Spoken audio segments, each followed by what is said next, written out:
this lesson we're going to have a look at a feature of the texture of this music.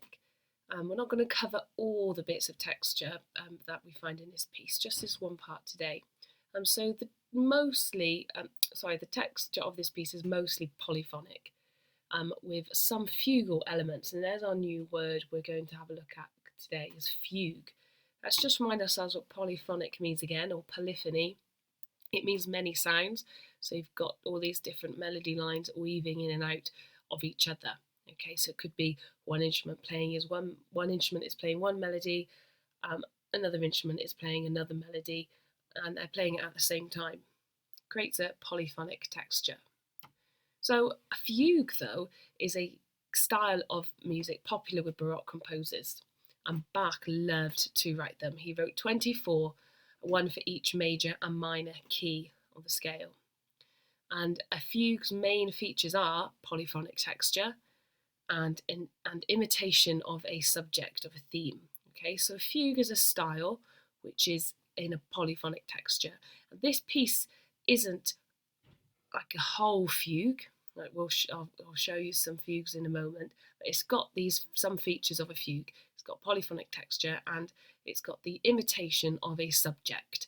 And the subject is basically a theme, like a little melody that we hear throughout the piece. Okay. Other words that we'll have a look at today related to a fugue: subject, an answer, and a counter subject. Okay, so I just thought I'd show you the score to our piece to start with. I've just put it out on Sibelius, just the first bit, so you can see things a bit clearer, and so you can hear it a bit slower as well. So let's look at these words: subject, an answer, and counter subject. So these are elements of a fugue, where we've got lots of imitation going on. So our piece starts with the subject, okay, which you will hear coming all the way through the piece. So let's have a little listen to the subject. We go back to the beginning. Okay, that's our subject. And as you listen to the piece, you will hear it all the time. Followed by following the subject in our next instrument, this is where the imitation happens, is the answer, and the flute is answering this time. And if we just listen to the flute part, you can hear it's very similar. Okay, and the only difference is it's a fourth higher. Okay, so the answer is always a fourth higher. What do I mean by fourth higher? Talking about the intervals here. So the first note of our subject is A, first note of our answer is D. So the distance between A and D is a fourth. So A would be 1, B would be 2, C would be 3, D is a fourth higher. Okay, move that back down. Okay, so elements of a fugue, we have a subject and we have the answer, which is causing the imitation there, because it's very similar. After the violin plays a subject, it then goes on to play what's called a counter subject, which basically means after the subject. It's just the counter subject in this piece is just these 4 quaver rhythms, and they are played at the same time the flute comes in with the subject, or the answer, I should say. And that creates that polyphonic texture, because you've got this section here playing one melody, and this section playing another melody. So let's have a listen at them coming in together.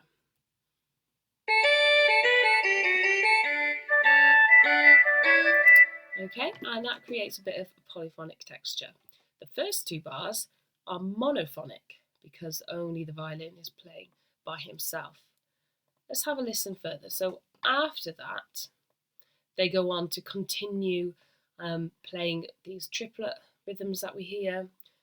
After the flute plays the answer, he does play his own version of the counter subject as well. Those 4 quaver patterns. Okay, and then so does the violin. So they're always like copying each other. So much imitation.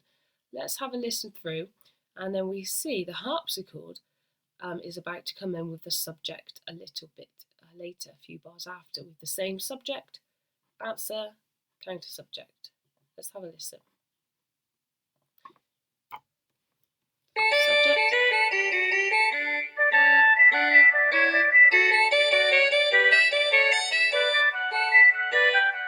There's the harpsichord. And when they get going, oh my goodness, look at all that polyphonic texture there. We've got him down there playing the counter subject. We've got this line of the harpsichord playing the answer. The violin's doing his own triplet rhythms, and the flute's doing something else. And it creates this massive imitation and polyphony. It's fantastic. Okay, let's just have a little listen again so you can hear those bits come in. Really notice, really see if you can listen out for the subject coming in the harpsichord. Actually played on the piano in this because I don't think Sibelius has a harpsichord sound.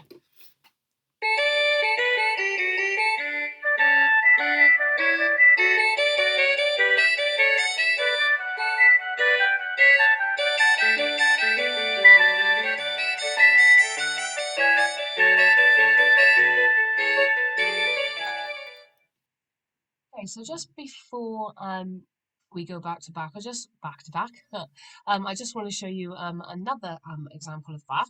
Well, we're staying on Bach, of a fugue. This is a nice graphic score, so you can really see where the different subjects come in and out. So watch the imitation, watch the different subjects and the counter subjects all play around and weave in with each other.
Okay, I just want to show you this video of this lovely man playing that same fugue that you just listened to, just to show you how technically difficult a fugue is and how technically difficult Bach wrote them.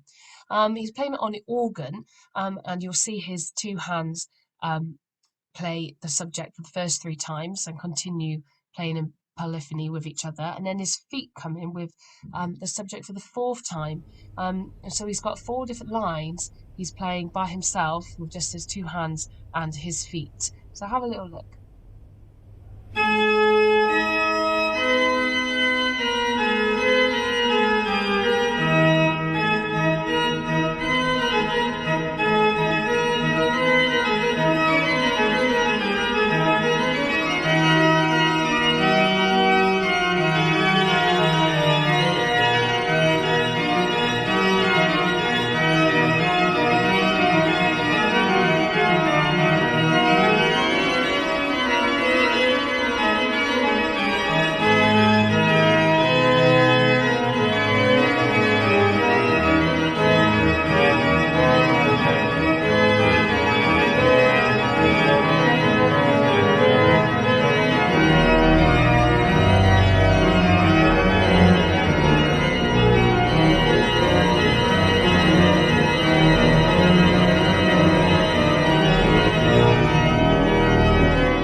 Highlight these 3 features onto your score. So this is right at the beginning. So the subject, counter subject, and the answer. It would help if you put the subject in them into 3 different colours.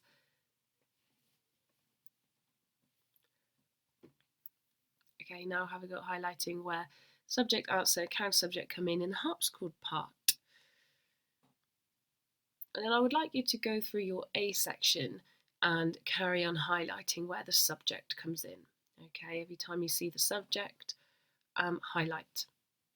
And if you want to, if it has this counter subject after, or the answer after as well, highlight them too as well on your score.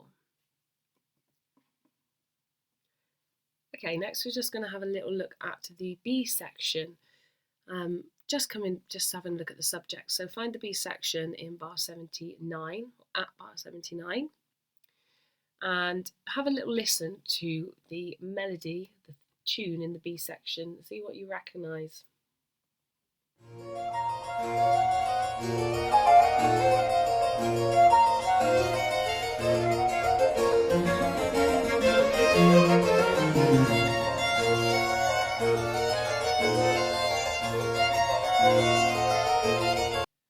And as you probably heard, the theme in the B section is a variation of our subject that we had in the A section. It's got the same beginning there, the same rhythmic and kind of pattern there. We've got these triplet rhythms coming in. Okay, so it's just a variation of that bit. And also in the bass lines, we can see down there and here, it's playing something similar to the counter subject. Okay, so Bach, if we're at the B section, you will find that Bach does reuse ideas from his A section. Doesn't compose completely brand new material. He kind of develops and varies what he's had already to kind of tie the piece together. And it's still polyphonic, we can see, because these are kind of doing different melodies at the same time. This is just going on to the next stanza down from bar 84. Can you spot the subject coming in at any point?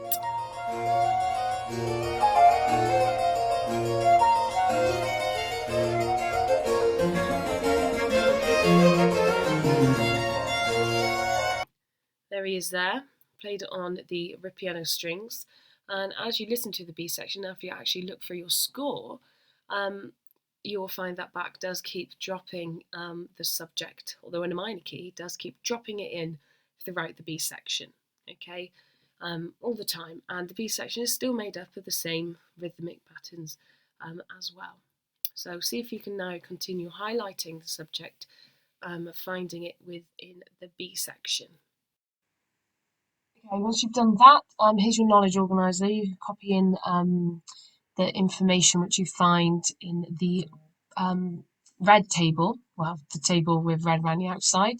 Copy that in, or if you're kind of making a copy electronically, then that will be in your OneDrive folder for you to copy and paste over.